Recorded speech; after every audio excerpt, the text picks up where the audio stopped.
What accounts should you be preparing?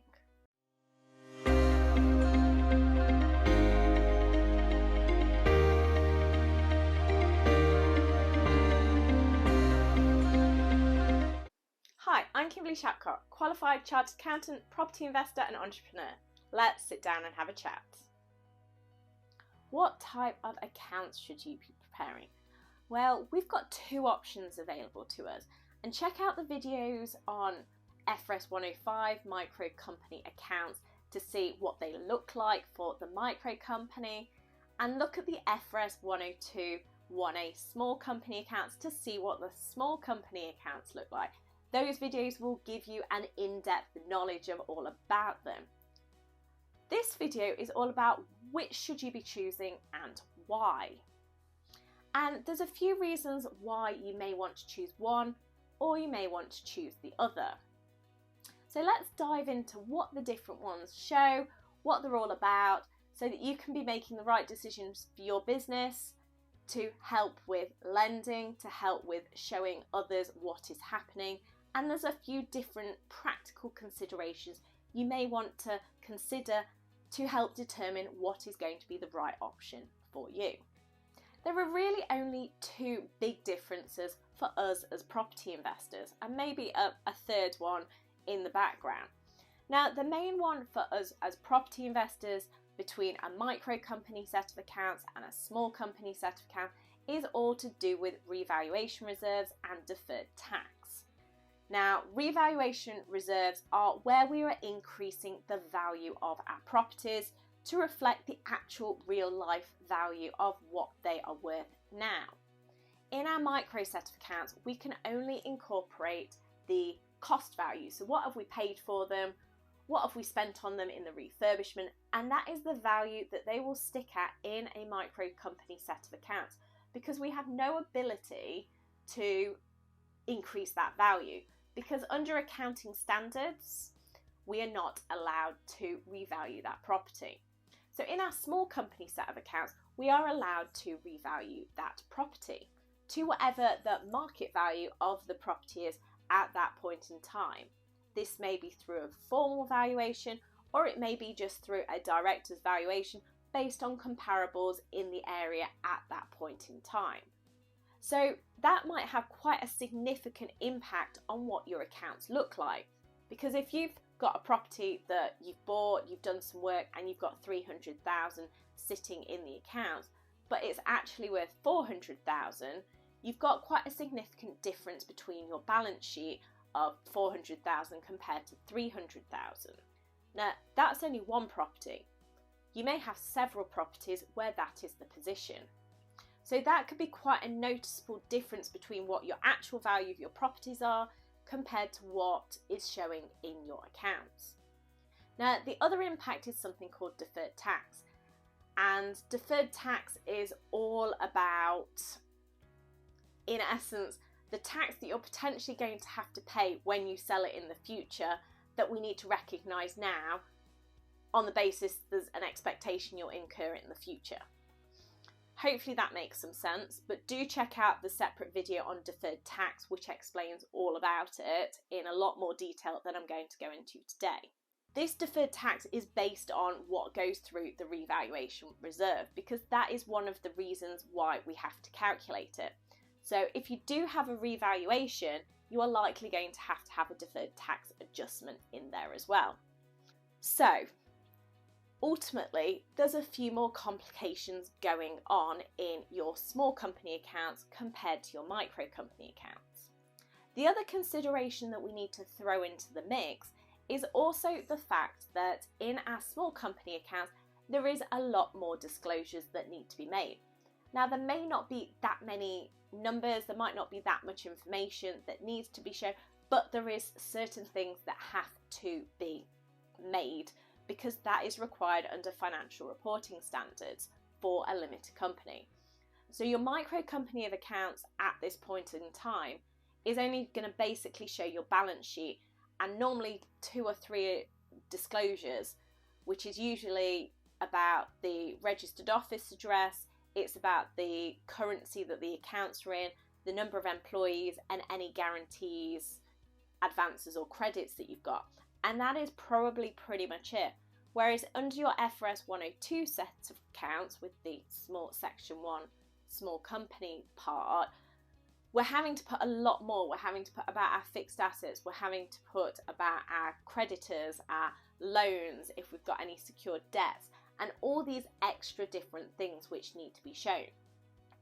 Therefore, if you're someone who doesn't want to disclose anything or as little as possible, you may be more preferable to use the micro company set of accounts where there is very little that needs to be disclosed, compared to the small company set of accounts where there is a little more that has to be disclosed.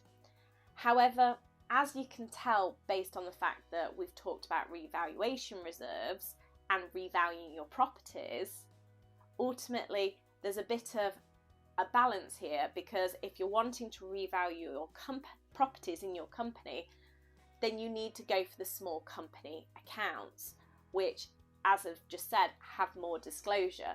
So to get the benefit of showing your portfolio in its true light, you will have to disclose more.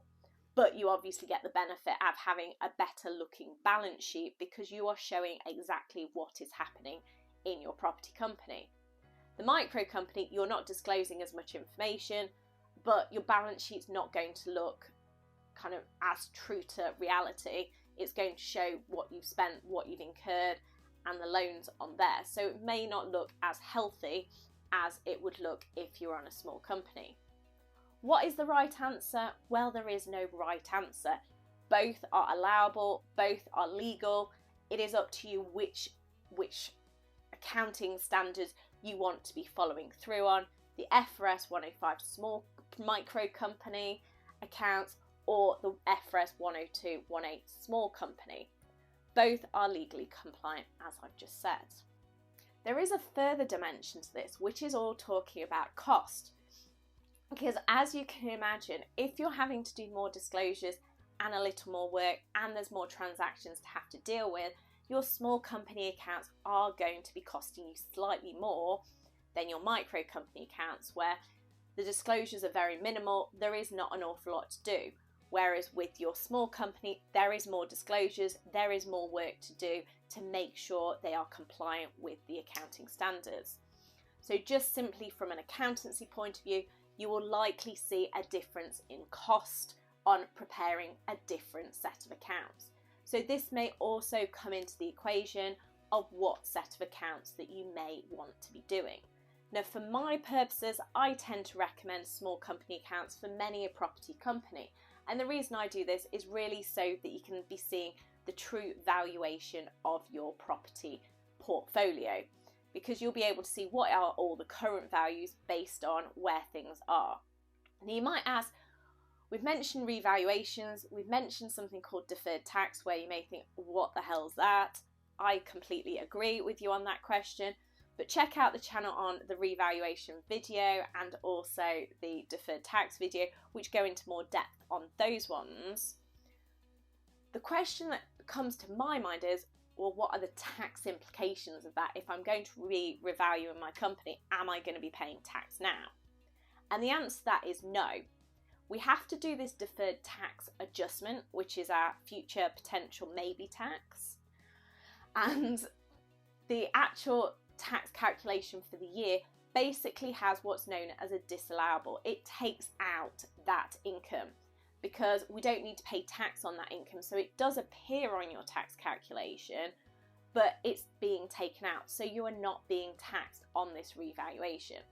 So are there any tax implications to it? No, there are no tax implications of tax you need to pay.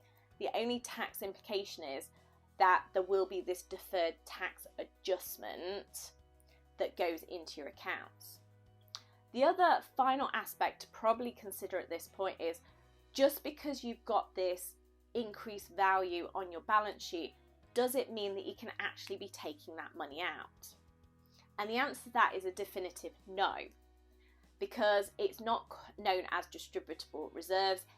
Generally, we would move it to the revaluation reserve, because it's not money that you've actually made, it's not profit until you've actually sold it, but it is an increase in the value of the business and that's what we're reflecting. So that money isn't available there for you to take out of the company. To be honest, there probably isn't any cash there to take out of the company at that point in time. But it does show the true picture, and it does show a healthy looking company, and potentially it may make you solvent because you're now showing that you might not have any profits or reserves because of other expenses, but you do have that value in the company because you've got the equity value, which is obviously not cash, but it is increased value. So when you do sell it in the future, you will get that money back eventually. So as you can see, it's a bit of a toss-up. My leaning is generally to a small company set of accounts, but I do acknowledge there is additional costs, additional disclosures, but you can show a more true picture of your portfolio. On a positive for the micro, they tend to be slightly cheaper because you've not got the extra disclosure, you've not got those adjustments, and they also have lower price generally. Not big differences, but there is a slight reduction in price generally for these sorts of accounts.